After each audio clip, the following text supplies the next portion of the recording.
Money has been moving for a while and the cleanup is overdue. That's the formalized situation. And a lot of coaches are in it. You have been coaching. Clients have paid. The deposits have been landing in your personal checking account because that's the account that existed when the first client paid you. No entity formed. No EIN. Possibly no separate tax tracking at all, just whatever your spouse's tax preparer did with the Schedule C numbers you handed over. You are operating and you are unfounded. The Formalize Map is how you clean up the founding without stopping the operating. This is what an accidental sole prop looks like in practice. The first client paid through Venmo because Venmo was what was on your phone. The second client paid through Stripe because they asked for an invoice. The third paid by check because they were old school. All three deposits landed in your personal checking. The Schedule C at the end of the year captured the income because your tax preparer asked the right questions. The entity that should be holding the practice never got formed. The cleanup is mostly clerical, which is the good news. The bad news is that the order matters, and skipping the inventory step makes the entity decision happen on bad data. 4 divergences from the default map, all in service of operating while formalizing. The default map starts with an in-business test at step 1. The Formalize Map starts before that, at step 0, with an inventory step. Pull what already exists before deciding anything. The default map makes the entity decision at step 3 based on projected revenue. The Formalize Map makes that decision at step 3 with actual revenue from your existing operations.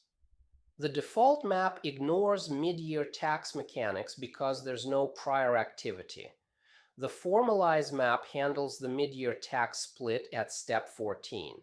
And the Formalize Map adds step 24A for contract migration, which the default never has to deal with. Step 0 is the inventory, and you can't migrate what you haven't inventoried. Pull these before any entity decision. Client list.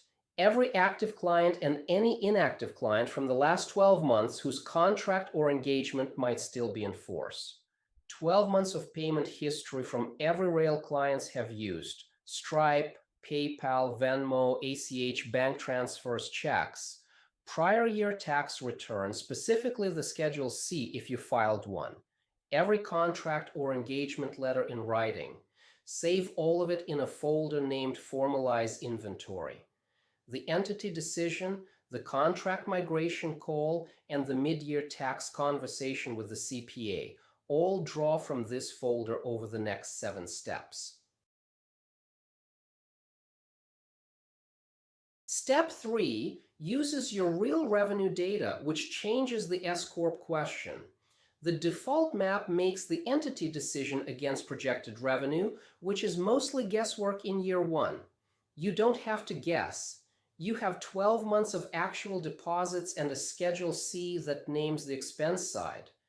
That data feeds directly into the S-corp election question that Module 11.3 covers, when not to elect S-corp, which is the question the IRS guidance never frames honestly. With real numbers, you can run the actual math instead of estimating, which is the difference between an entity choice that fits and an entity choice that gets revised 3 years later. Step 14 splits the year across the formalization date for tax purposes. Formalize mid-year, and your year 1 tax filing has 2 layers in it. January through the formalization date is still you as a sole prop on Schedule C. The day after formalization through year end depends on the entity election you made. Disregarded single member LLC continues on Schedule C. S-corp election triggers a separate corporate return. The CPA you engage at step 26 needs the formalization date to handle this correctly. Write it on the engagement letter cover when you start with the CPA. Mid-year splits get filed wrong more often than any other formalized specific tax mechanic. Step 24A is contract migration, and the right answer is usually the simplest one. Existing client contracts were signed by you as an individual. The new entity now exists. 3 options. New engagement letter at next renewal under the new entity name. Clean, simple, usually the right call. Novation, formally substituting the entity for you on the existing contract, requires the client to sign new paperwork. Assignment, transferring the rights and obligations to the entity, also requires client signature. New engagement letter at renewal covers 90% of cases. Novation and assignment exist for the rare contract that runs years long and needs to be migrated before its next natural renewal. Refer the call to the attorney from Module 3.4. Federal tax for single-member LLCs almost doesn't change at formalization. This is the part most coaches don't expect. The default federal tax treatment of a single-member LLC is disregarded entity. The IRS treats it as if it didn't exist, and the income still flows to your personal Schedule C exactly as before. The federal mechanics are unchanged. What changes is the state filing, the EIN under the LLC name, the business bank accounts under the LLC name, and the new contracts going forward under the LLC name.